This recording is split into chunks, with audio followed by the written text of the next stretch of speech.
$50 silver is not just some fantasy anymore. In fact, I covered the $50 silver when Australia reached it some time ago.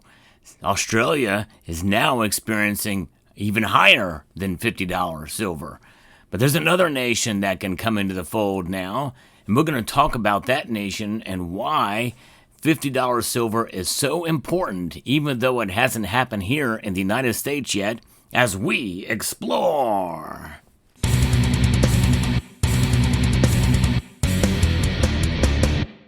The silver market is moving, and even though right now, as I record this video, there is a little bit of a correction happening, which means we could see prices pull back, and by the time you see this video, it very well could even fall below $36 an ounce, maybe even back to $35 in US dollars.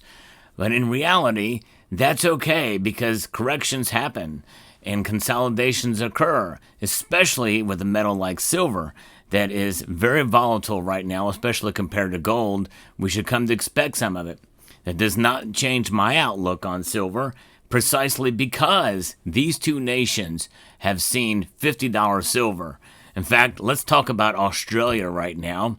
In Australian dollars, the silver price is $56.46, and it is actually up a couple of cents here in overnight trading as I'm watching these markets. But in Canada, the prices are flat.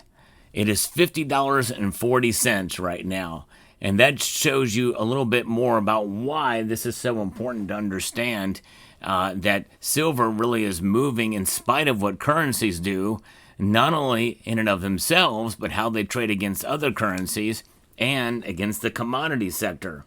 That's right. So silver has reached $50 in Canada, and it is $56 in Australia, and that tells us something big. Now, silver will preserve your wealth over the long course of time, no matter where you buy it, no matter what nation you buy it from.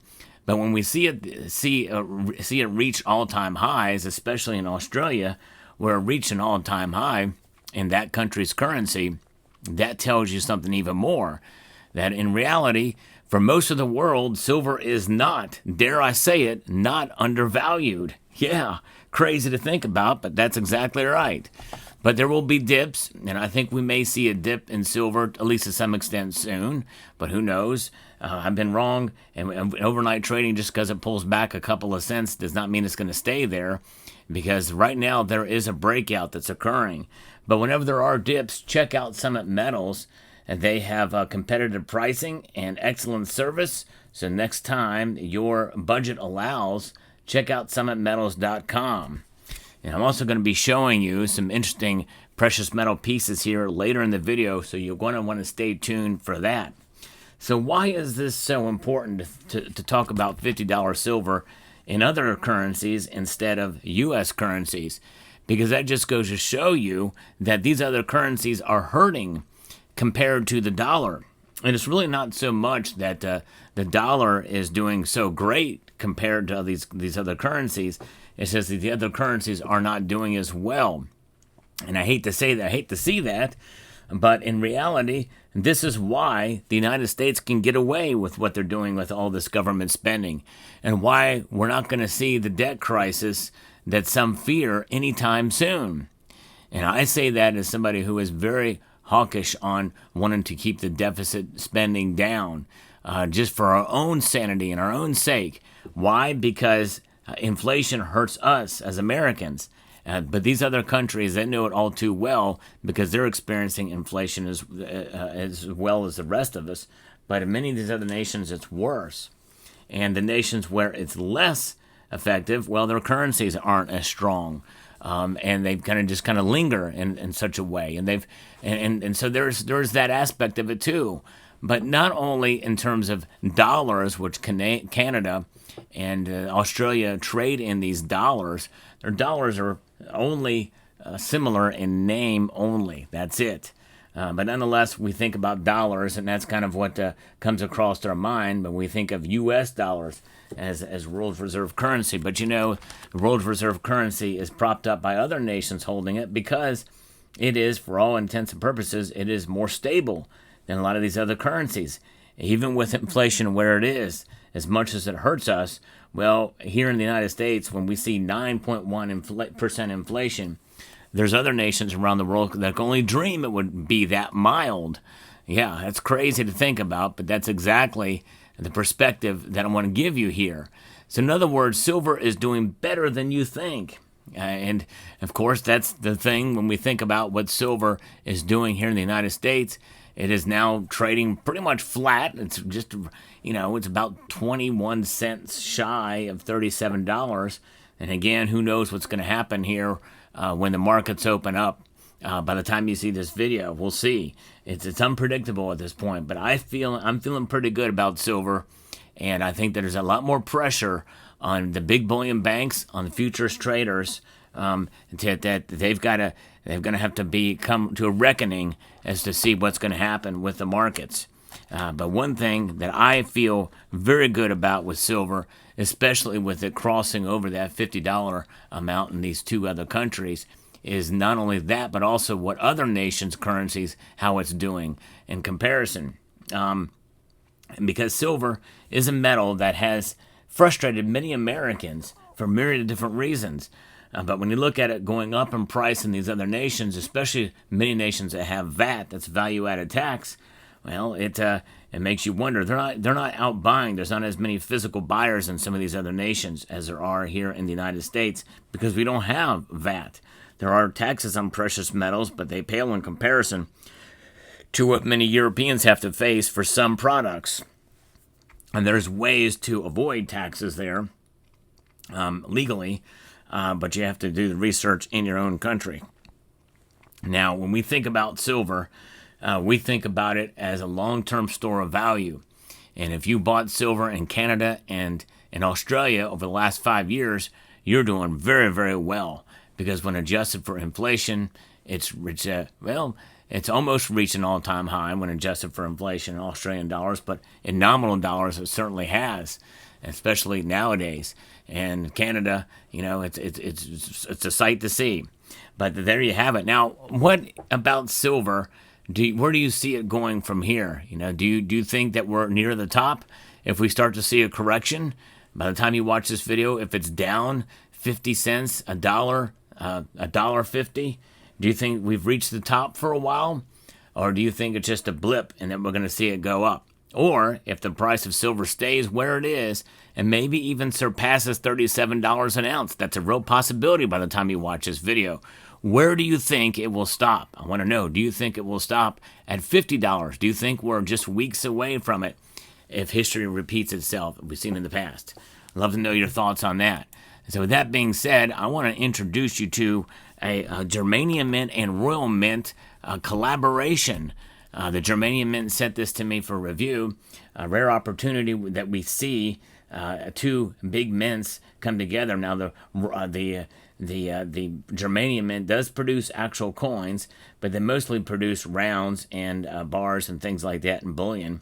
But they have excellent quality. But this collaboration with the Royal Mint and this nice, handsome assay card here. You have 1 ounce of fine silver, beautifully done as part of the Norse God series. And this is the second in the series, if I'm not mistaken. This is the Thor, and Odin was the other one that was produced. I'm not sure how many of these are going to be made, but this is pretty cool. It comes in two sizes, 1 ounce and 10 ounce. And the Germanium Mint folks sent this to me to show to you in the 1 ounce category size. And you can see the amazing detail on this side for sure. If you like the old tales of lore and these old Norse gods, there is pretty wild. So there it is, nice, very nice quality there. They're also very kind to send me a 4th of July celebration. 4th of July is coming up here soon. And this is their 1 gram bar and this nice assay card here. Nice thick assay card. And very, very cool. This assay card kicks assay. Yes, indeed, it sure does. But very nice. Their Germanium Mint 1 gram bar. Beautifully done. And so very nice of them to send this to me to show you that they do have different assay cards for the different products that they have out there. Very, very cool. But I think one of the coolest designs that I've seen ever come out of the Germanium Mint ever is what I'm going to show you next. But first, before I show you that, the tree whenever you see a tree on a silver medal or coin, it's always kind of cool how it can show up. And this is the bristlecone pine you see on the U.S. Mint's version. Very, very cool. You may be familiar with the old classic commemorative from Connecticut, or the modern quarter that has the charter oak on it. And this is the second U.S. coin with the charter oak. Very, very nice design. It'll be done very well. Well, I think, in a sense, these have been upstaged a bit from the Mythical Force series from the Germania Mint.